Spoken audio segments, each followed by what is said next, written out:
After the murder of Ryoko Owari's Emerald Magistrate, the Emerald Champion was forced to appoint someone to replace the Emperor's agent of justice in perhaps the most populous and certainly the most corrupt city in the Empire.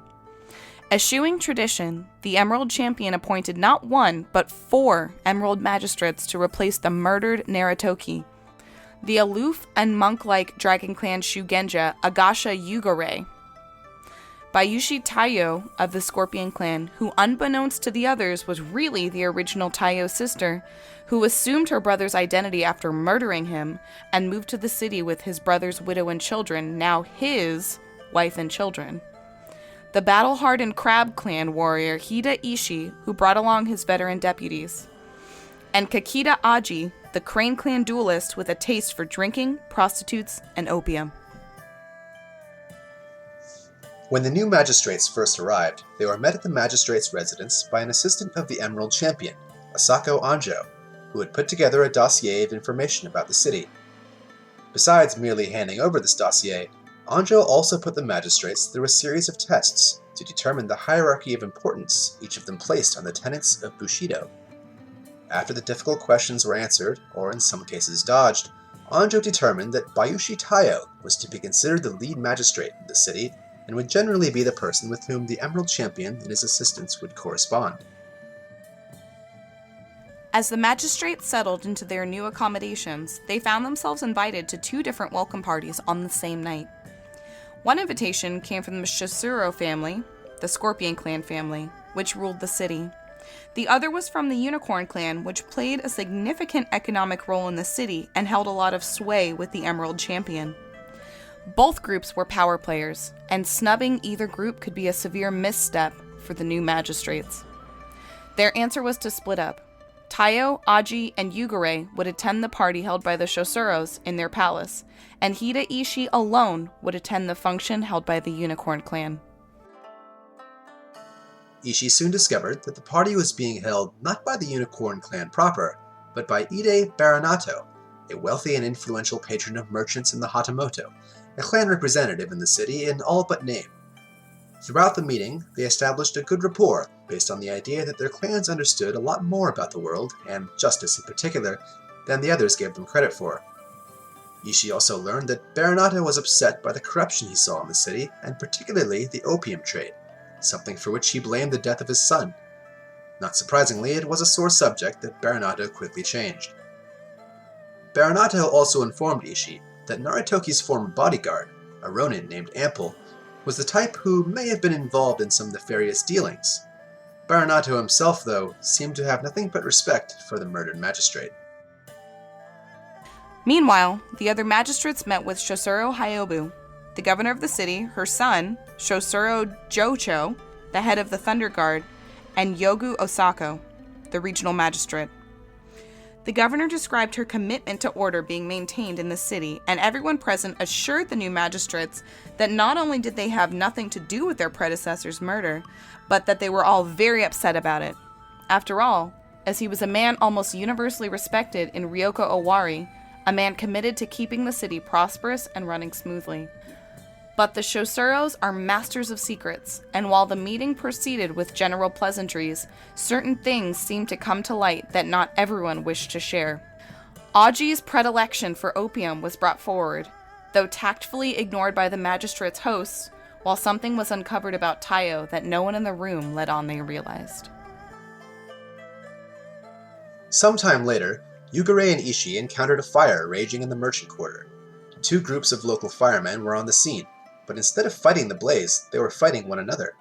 The strong-arm firemen and the Temple Road firemen, rivals in this part of the city, were brawling over one incurring on the other's turf.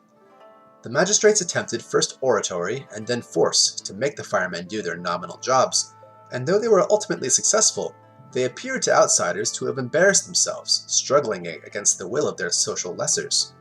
They particularly embarrassed themselves in front of the Thunder Guard, who eventually showed up and got the scene more thoroughly under control. This was also the first time the magistrates saw the true nature of the firemen in action.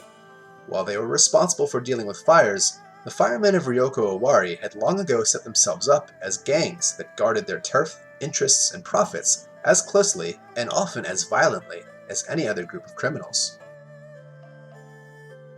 Bayushi Taiyo and his wife Hikari, having come to the City of Lies with more than a few of their own, were left to wonder how they could best protect their family and their secrets while living amid a group of detectives, one of whom seemed to be all too excited at how full of opium the city was.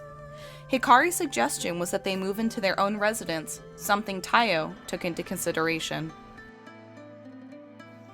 Meanwhile, Aji, true to form, met with a merchant who bribed him with a cask of sake. In return, he provided her with travel papers to the capital to sell her wares, something the merchant suggested was almost standard practice. Looking over the available information in the dossier, the magistrates decided to focus on two major issues: the murder of their predecessor and the bandit Fade whom had been plaguing the city. While Taiyo and Ishii went to speak with Ample, Narutoki's surviving bodyguard, Yugure and Aji headed to a lunar cave in the foothills to the north of the city, which they believed could be a suitable hideout for a group of bandits. Arriving at the cave, after a 15-mile ride from the city, the magistrates made the hike up into the cave to discover that it was empty, at least physically. The beautiful cave with its crystalline formations and hole that let in natural light seemed to have a mysterious air about it. Beseeching the kami, the elemental spirits, Yugure discovered that something dark was happening here, periodically, like the blinking of an eye, something Yugure decided was connected to the phases of the moon, which could be seen through the large hole in the cave ceiling.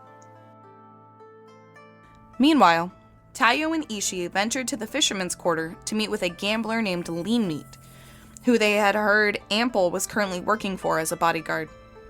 He agreed to help them, and to get further info, the magistrates hired Ample as a bodyguard. Afterward, however, their efforts encountered more difficulty. On their way to speak with Eyebrows, the Etta, who handled Narutoki's body, and who was known for his ability to ascertain a lot of information about what happened to a person in their final moments through the study of their corpse, the magistrates were stopped by the Thunder Guard. Not wanting to scare off Lean Meat, Taiyo and Ishii had declined to wear any symbol of their office. The Thunder Guard, thinking it extremely odd that samurai would want to go into the leather workers' quarter, or would know any of these Etta by name, assumed something was up and a terse standoff ensued. Unwilling to reveal their identities, the magistrates headed home with a significant distaste for the Thunder Guard. When Eyebrows eventually showed up at their residence, he, with the appropriate demureness befitting his station, explained that Narutoki was killed by a group who seemed to have blinded his bodyguard, lit his carriage on fire, barricaded him in, and stabbed him through the doors. Unfortunately, none of this was new information, as Eyebrows had been consulted when Anjo put his dossier together. The information about the fire, particularly that the carriage seemed to have been doused with something flammable, made the magistrates suspect either firemen or perhaps the mysterious group known as the Ryoko Ninja. Yugare and Aji returned to the city the following day, just in time to see a keg of sake delivered to the magistrate's residence as a gift to Aji. He tried to explain it away, but it rankled his fellow magistrates as they saw through his excuses, and their opinions of him became more suspect. Several days later, Taiyo invited Ishii to dinner with him and his wife. After some polite conversation, Taiyo attempted to gain Ishii's trust. Revealing her true identity and that she replaced her brother after his death, she glossed over the details of her murdering him and asked that Ishii keep her secret. Ishii, always the good soldier, or perhaps as a man who loved his family, agreed to aid his comrade and keep his secret. One of the more important responsibilities of the Emerald Magistrates is collecting imperial taxes. They don't have to go around and argue with merchants themselves, they have tax assessors who are hired for that very role, but they have to make sure things stay safe and things stay honest. The latter, the magistrates of Ryoko Owari were able to do in spades, even impressing Ide Baranato, a man with many friends among the Emerald Magistrates. The former, however, was where they were found wanting. Assessors were assaulted, quarrels with merchants turned into brawls, and bandits flat out plundered some of the tax revenue. What was sent to the capital was sent with teeth gritted in anticipation of the Emerald Champion's disappointment. Things got worse, however, when crowds of peasants, upset about the imperial tax rate, formed a mob outside the walls of the city. Similarly, a mob of angry merchants rallied inside the city, just outside the noble quarter. Governor Hyobu, a woman who made very clear the degree of importance she put on maintaining order in the city, looked to the imperial magistrates to address these complaints about imperial taxes. Unfortunately, here too, they did not rise to the occasion, and in the end they parlayed some of their favor with Governor Hyobu to simply get her to pay off the crowds, something she did through merchants, firemen, and other various go-betweens, allowing the magistrates to see how extensive her influence was. Hoping to meet with each of his colleagues, to build their trust in him, and to find out what makes them tick, Taiyo held yet another dinner, this time with Yugure. Taiyo learned that Yugure did not want his family to move to the city, because he viewed it as too dangerous. However, he worried that while he was away, his sister-in-law would hold too much sway over his family estate, given that she was the widow of his older brother, and that her son had not yet come of age. Taiyo expressed a desire to meet Yugure's family, and even hinted at wedding one of his sons to Yugure's daughter to bring their families closer together. Further, he asked a favor of Yugure that he, as a Shugenja, bless his children to keep them safe in this city that Yugure admitted was very dangerous. As spring turned to fall, something dark seemed to find the household of the Emerald Magistrates. Ishii was awoken by a voice he had heard before. There in his chambers, the Oni which killed his family reached out to him, reminding him of how weak he was by comparison, how he couldn't defend his family, and how he had to run all the way to this city. The demon stood before Ishii, taunting him. Mustering the will to strike at the demon, Ishii grabbed his sword and ran it through, only to realize that in his sleep, or perhaps in delusion, he had killed the butler of the magistrate's residence. Reluctantly, he explained what happened to his colleagues, and Yugure uncovered that something dark was indeed present in the room. But the matter sowed a seed of doubt between Ishii and his colleagues. Soon afterwards, Taiyo did something he had been meaning to do since he arrived in the city: meet with his kinsman, Bayushi Korachika.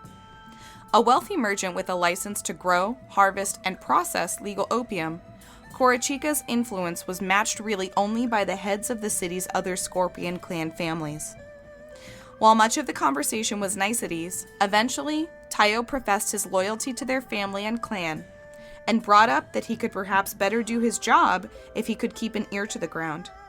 Korachika was willing to provide him that resource, and thus Taiyo left this friendly family meeting as a shadow owner of a sake house that saw its fair share of underhanded dealings, the Emerald Cup. Ishii, still stunned by the morning's vision and involuntary manslaughter, was visited by one of his deputies. Seeming nervous and overly formal, the soldier eventually stammered out that he was seeking Ishii's blessing to marry a local woman. It soon came to light that she was not only not a samurai, but a hinin, the class only slightly above the untouchable Eda. Ishii was reminded that he had a dozen deputies in this city who were not at all used to dealing with the degree of corruption this place had to offer. Aji too was visited by someone making a request. Miramoto Ogai, a dignitary from the Dragon Clan known for having a good bit of influence in the capital. What he wanted was the protection of the local Emerald Magistrates, particularly from some local toughs he claimed threatened him. Aji, seeing an opportunity to do his job and go out on the town, agreed to aid Ogai, and soon the two of them hit as many sake houses as the merchant quarter had to offer, drinking and gambling with abandon. Reluctant to head into the licensed quarter, Ogai eventually ripped through the merchant quarter's sake houses and gambling establishments, and he and Aji found themselves in the Emerald Cup. Unfortunately for Aji, who only wanted to enjoy himself and guard Ogai, Taiyo was visiting his establishment. Pulling Aji aside for a private conversation, Taiyo offered to help Aji by giving him a safe place he could indulge his habits. Taiyo's meaning was far from subtle, as they had the conversation in a room filled with the lingering smell of opium from previous occupants, and Aji's nerves were raised at the presence of his beloved dragon's breath. But Aji declined. He stormed away, but in a manner that made his opium habit all too clear to the staff of the Emerald Cup, a staff that was still technically bound to Bayushi Korachika. While all of this intrigue was occurring, Yugure wandered the city attempting to divine the will of the spirits, trying anything he could to unearth information that could help them with their rapidly accumulating investigations. Seeking the answer to Narutoki's death, his entreaties were answered with a cryptic response: steer away from things considered honorable and great, but keep on the lookout for great virtue. Furthering his trance-like focus on the will of the spirits, giving over his mind to the will of the kami, Yugure heard a strange voice, the voice of a spirit the likes of which he had never known. It called to him, it beckoned him, and as he headed closer to it, deeper into the fisherman's quarter, he found himself at the discarded body of a dead horse. At this grisly scene, the voice became clear and made its proposal. It could answer his questions, it could provide him the information he so desperately wanted. All it needed was some of his blood. With that, it could, like a hound in the woods, find all the answers he needed to help him. Though tempted, Yugure declined, unsure of what he spoke with, and no closer to answering his questions. Each month, it is expected that Emerald Magistrates provide the Emerald Champion, or his appointed designee, a report regarding the state of affairs of the area under their jurisdiction. It is expected that periodically, particularly when there are big events to discuss, the meeting be in person. For our magistrates, this would mean making the weeks-long journey back and forth between Ryoko Owari and the capital Odasan Uchi. But at least once a year, the Emerald Champion makes his own rounds, and he could be met in the far closer Lion Clan city of Kyuden Ikoma. Meeting with Doji Satsume, the Emerald Champion, would be a stressful matter under most circumstances. But when he has reason to question your methods and outcomes, the meeting would be nerve-wracking. The first matter the Emerald Champion addressed was the discipline of Ishii's deputies.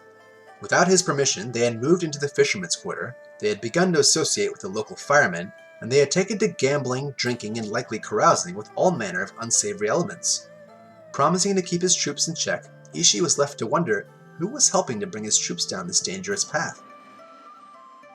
Aji also received some of the champion's scorn.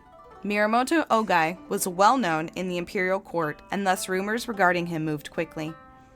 Aji was put on the spot to defend his actions with Ogai, explaining that he was merely acting to protect a visitor to the city who thought his life was in danger. Left out of the story, of course, was their drinking, gambling, and Aji's budding romantic affair with the mistress of the House of Foreign Stories, the Gaijin Magda. The most significant critique, however, was leveled at the magistrates as a group, who were asked to explain how they could allow a retinue of men-at-arms to cause so much bloodshed in the city they were sworn to protect.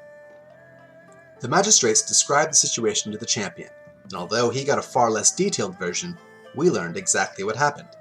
How Yugure and Taiyo were alerted to some kind of disturbance going on in the fisherman's quarter, how Yogo Osako and the Thunder Guard did not want them interfering, how they had to agree to follow Osako's lead to gain their cooperation, and what they saw when they arrived.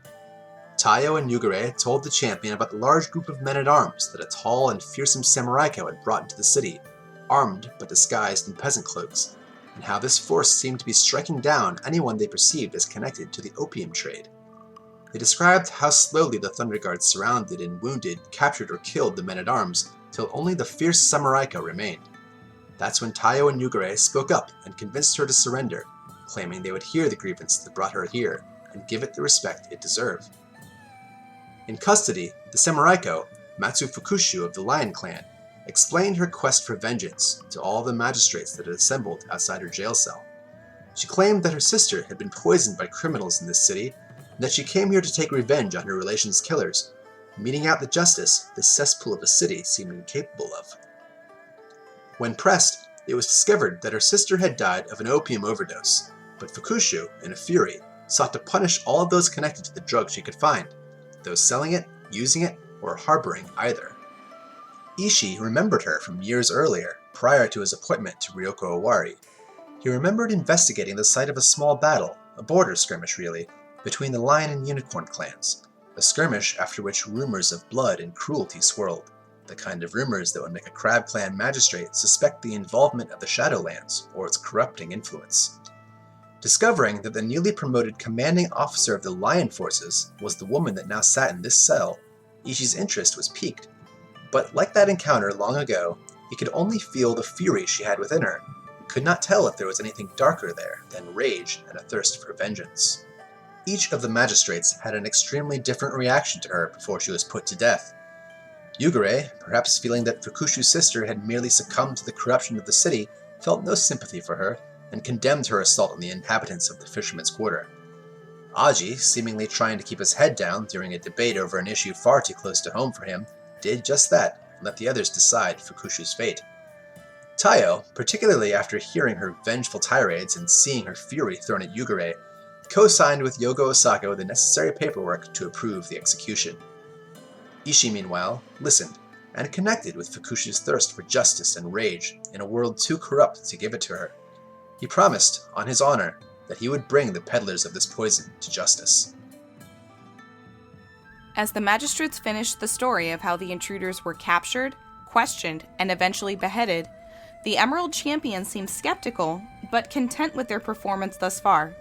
Particularly, they figured out, because of a well-placed compliment they received from Ide Baronato for their very honest handling of the tax collection, though other aspects of that endeavor left a lot to be desired. The champion provided the magistrates with a new imperial seal, which was supposed to be harder to forge, and he sent them on their way to make the day or so journey back to Ryoko Owari. Amid heavy rain and thunder, the magistrates are waylaid by bandits. Their horses killed and their carriage overturned, they are separated from one another. What is clear is that these are no ordinary bandits. They are well armed, trained, and organized. Worst of all, they seem to know what they are looking for, and soon steal the new imperial seal. Fighting valiantly, and being driven back, it's Yugure's magic that seems to turn the tide, as he calls upon the kami and strikes one of the bandits with a bolt of lightning. Galloping off, with the seal in his possession, the wounded bandit Lord Fade vanishes with his brigands, as the hard rain falls on the hands of the Emperor's justice.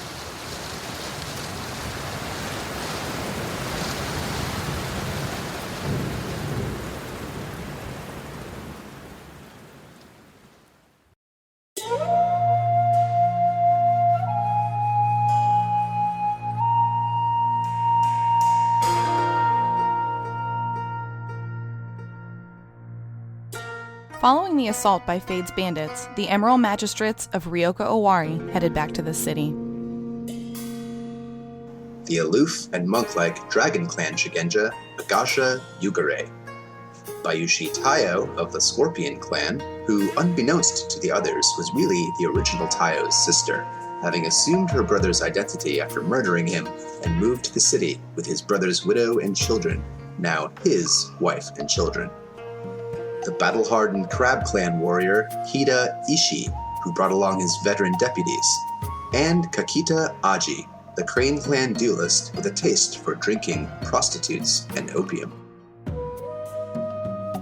Yugure discovered that his wife, missing her husband and wanting to reunite her children with their father, wanted to come to the city, but Yugure was concerned that Ryoko Owari was too dangerous a place for his family. His correspondence back home also revealed that his sister-in-law, who acted as the regent of his home estate, wanted to sell jade harvested from their home mines. Suspecting that his sister-in-law had ulterior motives, and even suspecting that she may have been involved in the death of Yugure's brother, he told her not to get involved in further commerce.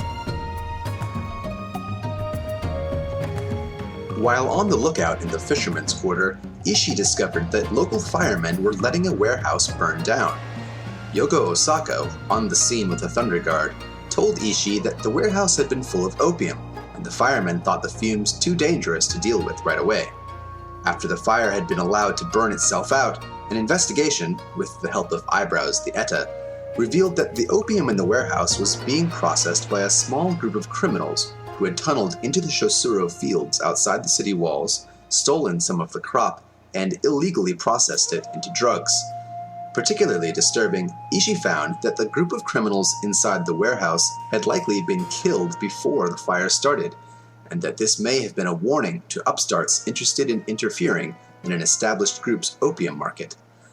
Interested in finding more, Ishii, no longer a strange face in the city, found that he couldn't get any leads into the illegal opium market. Having spent weeks with Agasha Ogai, ostensibly guarding him from the threats of ruffians, but really living it up with a fellow hedonist, Aji had hit nearly every sake and gambling house and brothel outside the licensed quarter. As this proceeded, a pattern became clear. Ogai used his connections to the city's Emerald Magistrate to run up an exorbitant tab, and then feign insult and leave without paying at the end of the night? How could any polite establishment refuse the Emerald Magistrate and his friend? Of course, though it is one of the tenets of Bushido, courtesy only goes so far, particularly among the merchants that run these establishments, and soon a rumor began to circulate that Aji was on the hook for a sizable sum of money owed to different businesses. With the merchant quarter no longer interested in their business, the two revelers had to look to either the fisherman quarter or the licensed quarter. While working at the Civil Hall, Yugure was approached by a retired Lion Clan magistrate, Kitsu Senshi, who almost immediately began to rebuke his performance as a man of the law. She insulted his priorities, she questioned his methods, and she chided his pace of investigation. After taking this verbal abuse, Yugure was eventually able to convince Senshi that while he may have mishandled some things, he was very committed to his job. At that, she alerted him to a moon cult that was in the city, something she had been looking into unofficially, and of the seriousness of the opium issue in Ryoko Owari. She went as far as to say that while her fellow Lion Clan samurai Matsu Fukushu's murderous rampage was stupid and brash, she was correct that the opium trade of this city was a poison that had taken the lives of far too many. After a meeting among the magistrates to discuss what to do now that their new imperial seal was stolen, the magistrates were met by Michitaka, the brother of their murdered predecessor. Described in the dossier as an obese, alcoholic lech, Michitaka now seemed fit, sober, and deadly determined. Revenge was what he wanted, and he needed the help of the Emerald Magistrates. Aji happily agreed to abide, and the others, while more determined to handle things officially, agreed and began to rethink what they knew of Narutoki's murder. That night, a group of bandits outside the city met with a young woman from the Unicorn Clan. The injured leader, Fade, told her that they were able to get the item she told them about.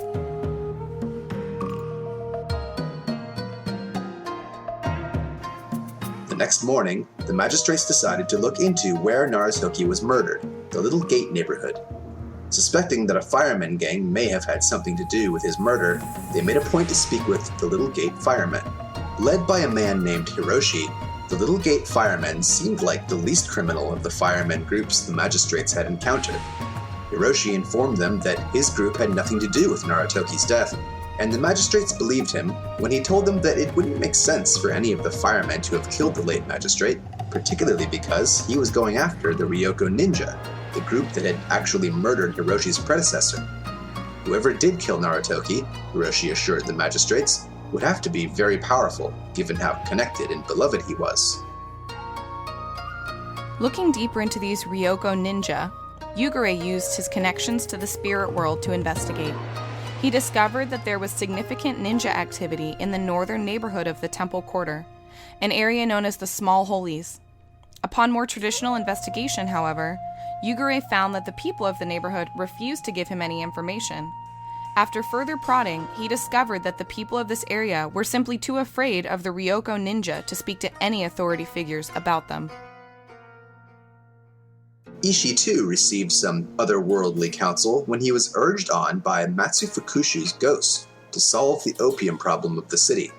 She blamed the scorpion and urged Ishii, as a warrior who had faced down foes of frightening power, to go after the source of this poison. Ishii, sympathetic to her goals, agreed. Refusing to go to establishments in the fishermen's quarter, Aji and Ogai began more regularly patronizing the House of Foreign Stories. Aji, of course, was all too happy to see Magda, and their burgeoning romance further developed as they spoke to one another of their homes and their dreams for the future. In particular, Magda dreamed of being able to travel Rokugan and see the splendors of, what to her was, a foreign land. Of course, in order to travel the Empire, Magda, as a foreigner, would need travel papers, the exact kind of papers Aji could provide her. Aji, in a moment of compassion rarely seen in him, promised to provide her those papers so she could fulfill her dream. At a meeting with Governor Shosuro Hyobu, the most powerful person in the city, the magistrates discussed priorities. The governor expressed her concern regarding the bandit Fade and suggested the magistrates focus on that, something that was clearly in their jurisdiction and would be a significant feather in their cap should they succeed. On the other hand, she reminded them that Yogo Osako, the Scorpion Clan magistrate, was the law enforcement officer in charge of handling those things which did not rise to the importance of their intention, particularly the issue of opium. The Emerald Magistrates all nodded their heads, but walked out of the meeting with 4 different ideas of how to move forward.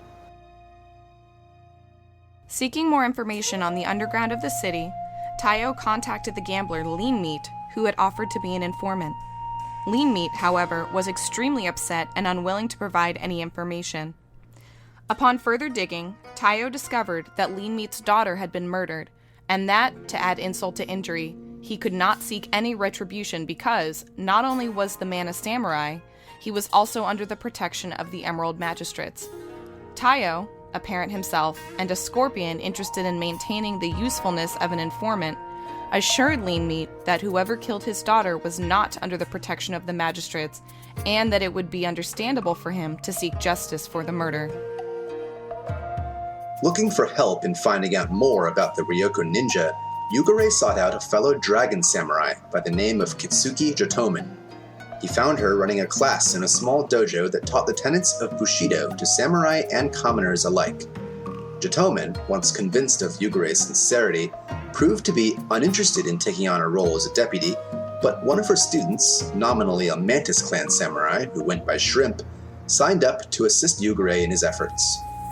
Though this assistance would last only a month, Shrimp and Jotomen both began to view Yugure as an honorable, if less than pragmatic, magistrate. Coming into the civil hall one morning, Aji and Yugure were called aside by Yogo Osako. She informed them that the body of Muramoto Ogai had washed down river and was found earlier that very morning. She told them that he was killed somewhere outside the city, and according to Eyebrow's investigation of the corpse, had been killed by a tall assailant with a large sword. Osako then provided Yugure, as the fellow Dragon Clan member, with an urn of the deceased's ashes, and left them to look into the murder of the man that had earlier been under their protection.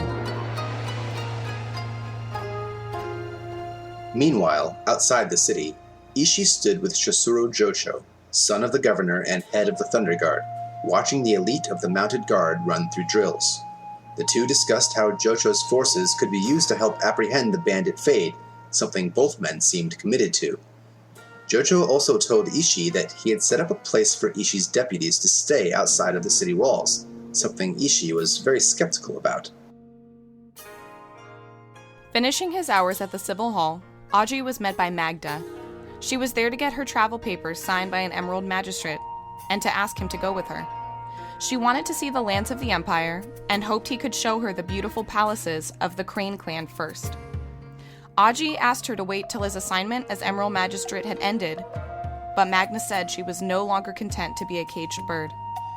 With that, they bade one another goodbye, promising that they would meet again, both knowing it wasn't true. After working for days on an obituary poem for Muramoto Ogai, Yugure found some letters from his sister-in-law. Contrary to what he had asked her to do, Yugure's brother's widow had already begun trading the jade mined from the family lands. Jade, a potent substance that can be used to resist the Shadowlands taint, was always in demand by the Crab Clan, who had for hundreds of years stood on the Empire's frontier and guarded the Great Wall. Yugure's sister-in-law would simply be loading it on carts and moving it through the city down to Crablands, and then having a merchant buy up what they could to make some additional money on the way back north to Dragonlands. She complained that it would take longer than necessary since she did not have the requisite travel papers. But even though this all seemed legitimate, Yugure refused to provide his sister-in-law with the travel papers that could move their cargo far faster. Aji, too, had stewed on an issue for some time, but came to a fatal decision. Meeting with Yogo Osako, he told her that Magda was in a position to embarrass him and that he wanted her killed. The Scorpion Magistrate agreed to kill the former proprietress of the House of Foreign Stories. In their meetings, Bayushi Taiyo had displayed a willingness to put his family, not only his personal family, but the interests of the Bayushi family and of the Scorpion clan, ahead of other interests. While meeting once again with Bayushi Korochika, He invited Taiyo to meet with him and the heads of the other scorpion families in the city to discuss the real business of Ryoko Owari. Setting up a trap in the neighborhood of the Small Holies, the magistrates were able to wound, capture, and interrogate one of the ninjas. Despite the rumors about their dark powers, the captured ninja was a mere common crook dressed in black. The suspicions that the ninja were responsible for Narutoki's death were quickly put to rest during the interrogation. The ninja revealed that the organization merely used the claim that they murdered Narutoki to further their reputation. The group also had a newer leader that only came to power shortly before Narutoki was killed. Unfortunately, this member was so far down the ladder, he had never actually met with the leader. While the magistrates were happy that they were able to cross off one suspect in Narutoki's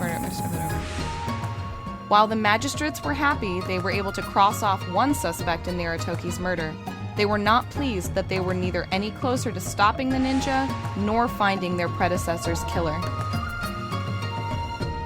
That same night, downstream of the city at a small harbor town, we saw Magda. She was scared and in danger. Her bodyguards, seemingly hired members of the Moment's Edge firemen, had been dispatched by a samurai. This samurai deftly seized the Gaijin, who was taken away and never seen again. The next day, there was a flurry of activity when the House of Foreign Stories, now missing its proprietress, was raided by a contingent of Thunder Guard. With a determined Yogo Osako leading them, they searched for something, but much to their chagrin, did not find it. Taiyo was brought to a meeting with the heads of each of the Scorpion clan families in the city: Shosuro Hyobu, Bayushi Korichika, and Soshi Seryoku. Each of these wealthy and powerful individuals had merchants with licenses to grow, harvest, process, and transport legal opium.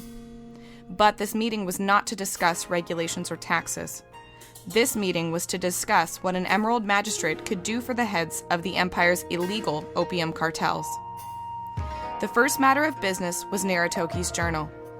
Yogo Osako was called into the meeting to describe how Narutoki had kept a journal at the House of Foreign Stories, a journal which could be particularly damning to the cartels, the good memory of the beloved magistrate, and Taiyo's ability to get things done in the city.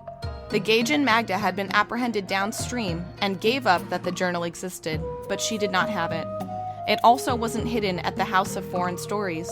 It was impressed upon Taiyo how critical finding that journal was.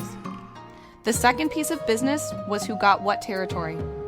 Soshi Seryoku and Bayushi Korichika both thought they were receiving less than their fair share, but as the meeting progressed, the decision was that continuing the way things had gone for decades would maintain stability and profits for everyone involved. Moving outside the city walls seemed odd to Ishii's deputies. They were assigned to assist him in maintaining the Emperor's justice, and now they were not even in the city proper. Taken away from both the entertaining distractions of the city and seemingly their purpose for being there, Ishii's troops bristled at the move. He assured them that he was looking into important matters, but something bothered the soldiers. Most nodded along and gave him a yes sir, but they knew something was up with their commander. Later, Yugure discovered that the shipment of jade his sister claimed she was sending had already arrived, and was on its way to Crablands. Inspecting the cargo, it seemed legitimate, though the men hired to guard it were annoyed at how many times their papers were checked by passing officials and guards. Despite all of this seeming on the up and up, Yugure was suspicious, but could not figure out his sister-in-law's angle. With Magda gone, Aji was surprised to see the House of Foreign Stories still operating. He learned that the new Okasan had been brought in by the establishment's samurai patron, Shinjo Sanafusa, son of the nominal head of the Unicorn clan in Ryoko Owari. The new Okasan told Aji he was still welcome at the House of Foreign Stories, and that she did not know what happened to Magda, only that she left after hiring a few bodyguards from among local firemen. Receiving yet another surprise letter from his homeland, Yugure found a message from a high Dragon Clan official. This official was displeased with Yugure's inaction regarding Minamoto Ogai's death. When Yugure, during their correspondence, suggested that perhaps Ogai deserved his end, the Dragon Clan official, also a Minamoto, told Yugure that as far as the Dragon Clan was concerned, Kitsuki Jodomon would be in charge of investigating Ogai's murder and Yugure would report to her. Before bringing this matter to Jodomon, Yugure decided to search the area upstream of the city to find where Ogai could have been killed and perhaps seek the help of the spirits in uncovering what happened. Known for wandering the city lost in thought, Yugure was taken totally unaware by the group of cultists that assaulted and kidnapped him. Wounded, bound, and gagged, Yugure was dragged off to a secret location to be part of a moon cult ritual. After his meeting with the cartels, and seeing how deep his own clan was involved in the opium trade, Taiyo met with Ishii to talk about their priorities as investigators. The two met at the Emerald Cup, and Taiyo tried to convince Ishii to back off of the opium investigation. In the end, neither magistrate's opinion changed that much, but they could tell that there was an increasing rift between their priorities and goals. To find information on his own, independent of Taiyo, Ishii sought out Lean Meat to learn more about the underworld of the city. But Lean Meat's demeanor had changed completely since the last time Ishii met him. He had no interest in being an informant for the magistrates. After a long conversation that involved reasoning and then threatening Lean Meat, Ishii learned that the gambler was scared of how deep into the crime world he was, and thought that if the firemen he usually dealt with learned he was working against their interests, they would murder him. But Ishii's evening took a significant turn when Matsu Fukushu's ghost reached out to warn him. The specter revealed that Yugure was in grave danger, and that in order to help his friend, Ishii would have to surrender a bit more of himself. Ishii, wanting to help his fellow magistrate, acquiesced, and soon was being led to the lunar cave in the foothills north of the city. When he came to, Yugure found himself bound and about to be sacrificed as part of a ritual to the moon god. The cultists had captured several other soon-to-be victims, but Yugure was set to be offered up first. The cult's plan seemed to be to summon a champion to Earth to help them unseat the rulers of Rokugan and place representatives of Lord Moon on the Emerald Empire's throne. Already badly beaten, a knife was stuck into Yugure's abdomen, but before he could be completely eviscerated, a shrieking, giant, flying monster came through the hole in the roof of the lunar cave. It crashed into the cultists and, showing very quickly that this was not the champion they had tried to summon, the creature tore the lead cultist and several of his fellows apart. Despite its sheer violent capability, the most terrifying aspect of the demon was that with each screech, the visage of a woman's face on the tip of its tongue could be seen. Meanwhile, back in the city, with Ishii and Yugure nowhere to be found, and Aji off celebrating somewhere, Taiyo searched for Narutoki's journal in one place he thought the murdered magistrate might hide it, his brother Michitaka's house. Though the search did not yield any results for Taiyo, Michitaka was later pushed to extremes of suspicion when he found his home had been raided. Arriving at the lunar cave just about when the creature did, Ishii saw the Oni, the terrible flying demon, and fought his way to his captured friend as cultists and would-be victims fled in chaos. Ishii struck at the demon, but physical attacks seemed to have no effect on the creature. As a Crab Clan warrior familiar with fighting the evil creatures of the Shadowlands, Ishii knew this was a monster bound to some powerful dark sorcerer. Barely alive, Yugure was able to summon the energy to bring forth a torrent of spiritual flames to drive off the demon. With that, the creature withdrew, and Ishii was left to carry his colleague back to the city. A month later, the magistrates, particularly Yugure, were recovering from the news of a demon being on the outskirts of the city. But their rest, of course, was short-lived, and they were alerted to a robbery that was very unusual. The victim was Watchful, the licensed opium merchant of Soshi Seryoku. Investigating the scene of the crime, the magistrates learned, through traditional and magical investigative methods, that Watchful's warehouse was robbed by a small group of horsemen who killed several guards and stole large amounts of opium poppies. The horsemen then loaded the crates of poppies on a boat and left. There were two noteworthy clues. One of the horsemen rode a very distinct unicorn steed. It was huge and jet black, save for its white hooves and a white star shape on its head. At this description, Taiyo recognized the horse as the steed of Bayushi Otado, Korochika's son. This information he did not share with his fellow magistrates. The other clue was a Netsuke found by Ishii. The Netsuke had a fairly famous Scorpion clan motif, but just as suspiciously, it seemed to have been placed very conspicuously amid the debris of the warehouse. Ishii and Taiyo found themselves yet again at possible cross purposes when Ishii hid the fact that the clue was almost too easy to find. Taiyo, familiar with deceit, figured out that Ishii was hiding this. To find out more information about the unicorn breed horse involved in the robbery, Ishii met once again with Ide Baranato. Baranato was not pleased at all to speak about the topic of opium and eventually excused himself from the conversation. The only information that the older man could give Ishii was that a merchant named Horse would likely know who had purchased any unicorn steeds. Meanwhile, Taiyo was also having a conversation about this very distinctive mount, though with a very unnerved Bayushi Korochika.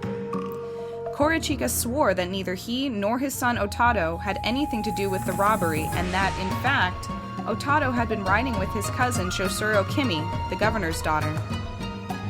Coaxing the information out of his kinsman, Taiyo learned that the Bayushi opium operation at a village a few miles south of the city had been robbed by the Thunder Guard.